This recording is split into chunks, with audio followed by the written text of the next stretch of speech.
Perkenalkan, nama saya Angelina Devtanakoro, kelas 1C, NIM 2103020084, Prodi Administrasi Bisnis. Pada saat ini saya ingin mereview buku mingguan ke-7 yang berjudul Pengantar Sosiologi. Bab 1, Perspektif Sosiologi. Banyak informasi masalah sosial berasal dari sumber yang tertarik untuk mengembangkan dukungan untuk sudut pandang tertentu. Sosiologi sebaliknya adalah studi ilmiah tentang masyarakat manusia dan interaksi sosial. Sosiologi mencari pemahaman yang akurat dan ilmiah tentang masyarakat dan kehidupan sosial. Ilmu-ilmu sosial terdiri dari semua disiplin ilmu yang menerapkan metode ilmiah untuk mempelajari perilaku manusia. Sosiolog telah mengembangkan beberapa paradigma untuk membantu mereka menyelidiki proses sosial. Fungsionalisme memandang masyarakat sebagai suatu sistem struktur yang sangat saling terkait dan yang berfungsi untuk beroperasi bersama secara harmonis. Teori konflik melihat masyarakat sebagai perubahan yang terus-menerus dalam menanggapi ketidaksetaraan sosial dan konflik sosial. Bagi para ahli teori ini, konflik sosial adalah keadaan normal, ketertiban sosial dipertahankan dengan paksaan. Bab yang kedua, melakukan sosiologi, metode penelitian. Metode penelitian menghasilkan studi yang valid tentang dunia sosial. Kita dapat mendekatinya hanya berdasarkan pengalaman dan persepsi pribadi. Sebaliknya, kita harus melakukannya secara ilmiah. Sains memiliki dua tujuan penting, yaitu yang pertama, menggambarkan secara rinci keadaan atau peristiwa tertentu. Dan yang kedua, mengusulkan dan menguji teori yang membantu kita memahami keadaan atau peristiwa ini. Sosiologi menggunakan 4 desain penelitian utama, yaitu 1 survei, 2 observasi peserta, 3 analisis sekunder, dan yang terakhir eksperimen yang dilakukan kadang-kadang. Bab yang ketiga, budaya. Semua masyarakat manusia memiliki cara hidup yang kompleks yang sangat berbeda satu sama lain. Pandangan sosiolog, budaya memiliki 2 komponen utama, yaitu budaya material dan budaya non-material. Manusia telah menyempurnakan budaya ke tingkat yang jauh lebih besar daripada hewan lain dan jauh lebih bergantung padanya untuk eksistensi mereka. Sosiolog menggunakan istilah subkultur untuk merujuk pada gaya hidup, nilai norma, dan kepercayaan yang khas terkait dengan segmen tertentu dari populasi dalam suatu masyarakat. Bab yang keempat, sosialisasi dan pengembangan.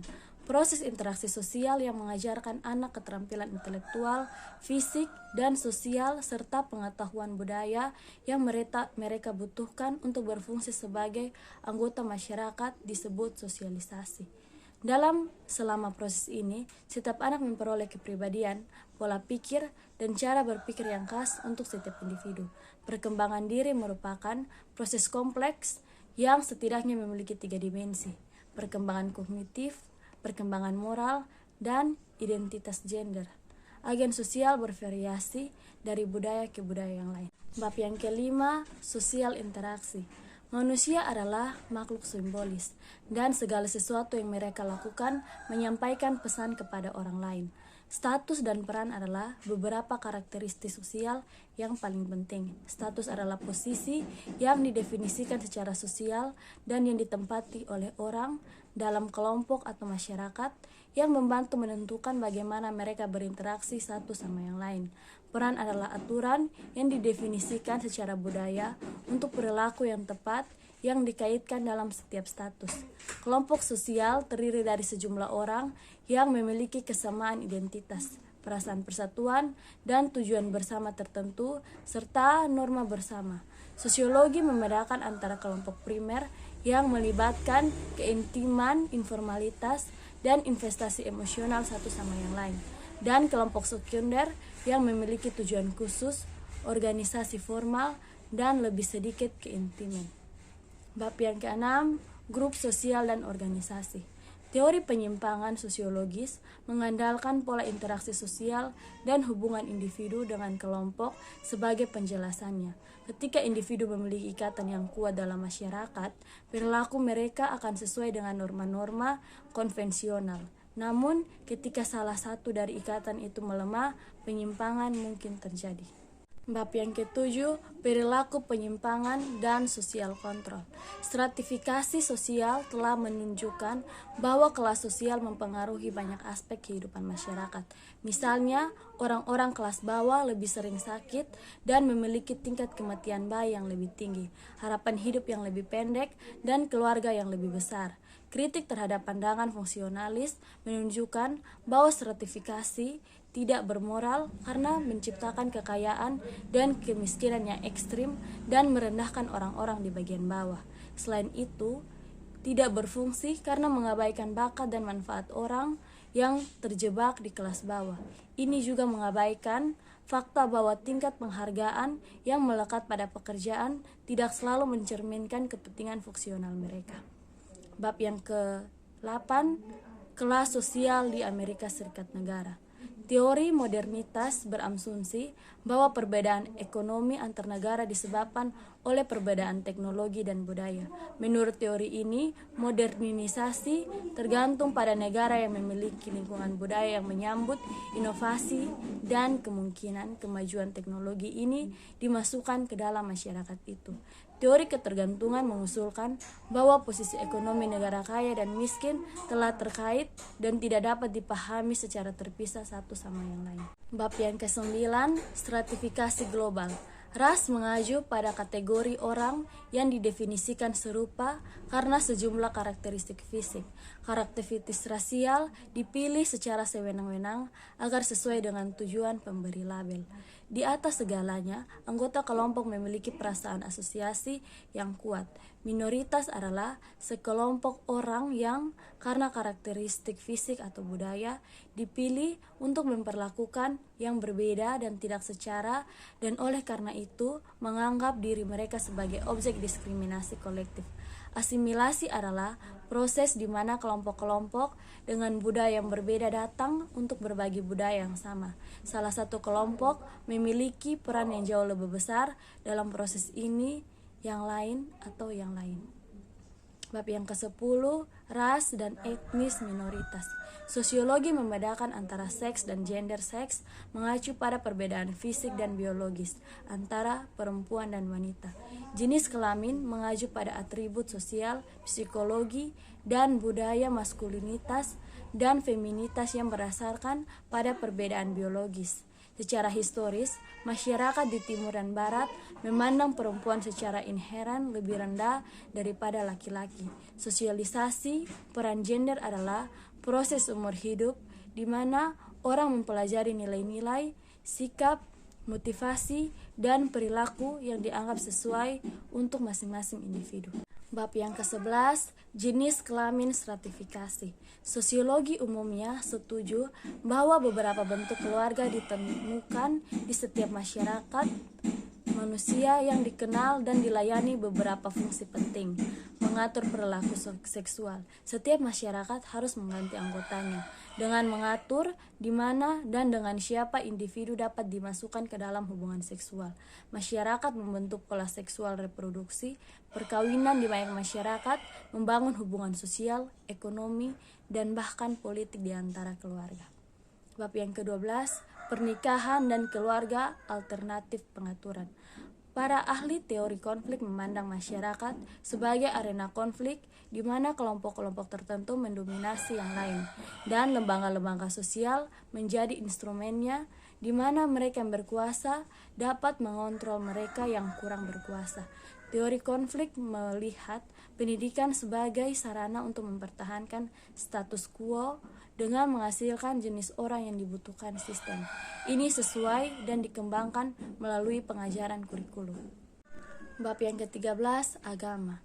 Agama adalah sistem kepercayaan, praktis, dan nilai-nilai filosofis yang dimiliki oleh sekelompok orang yang mendefinisikan yang sakral, membantu menjelaskan kehidupan, dan menawarkan keselamatan dari masalah eksistensi manusia. Agama merupakan salah satu lembaga masyarakat yang paling penting.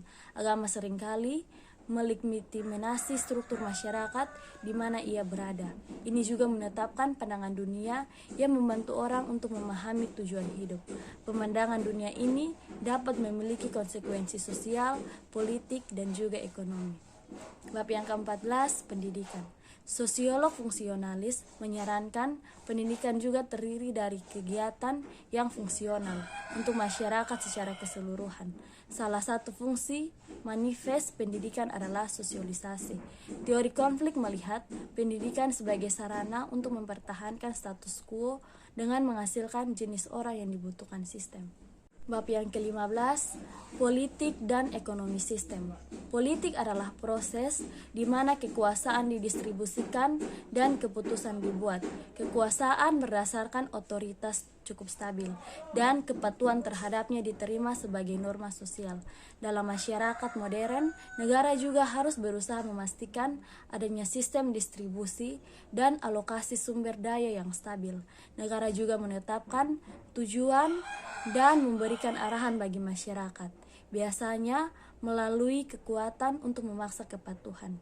Ekonomi adalah institusi sosial yang menentukan bagaimana suatu masyarakat memproduksi, mendistribusikan, dan mengkonsumsi barang dan jasa. Demokrasi mengacu pada sistem politik yang beroperasi di bawah prinsip-prinsip konstitusionalisme, pemerintah perwakilan, pemerintah sipil, kekuasaan mayoritas, dan hak minoritas. Bab yang ke-16, populasi dan perkotaan masyarakat.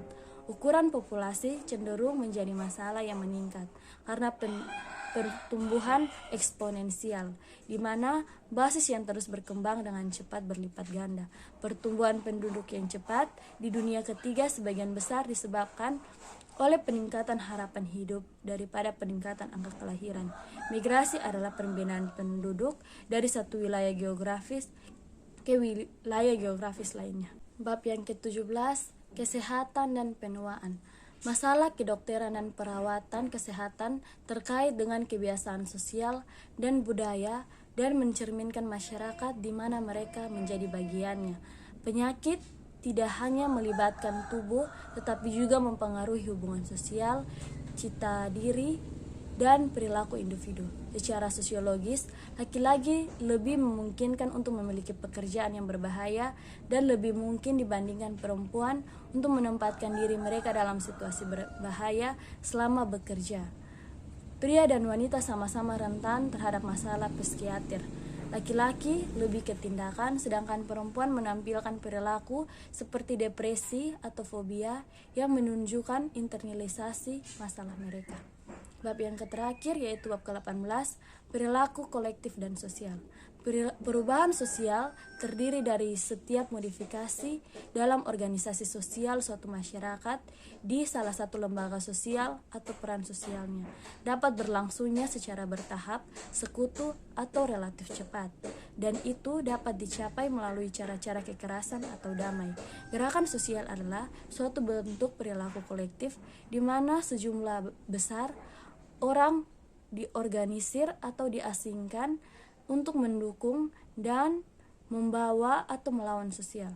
Bagi orang untuk bergabung dengan gerakan sosial, mereka harus merasa bahwa nilai, kebutuhan, tujuan, atau keyakinan mereka sendiri dihambat atau ditantang oleh struktur sosial atau individu tertentu, dan bahwa segala sesuatunya harus diatur dengan benar.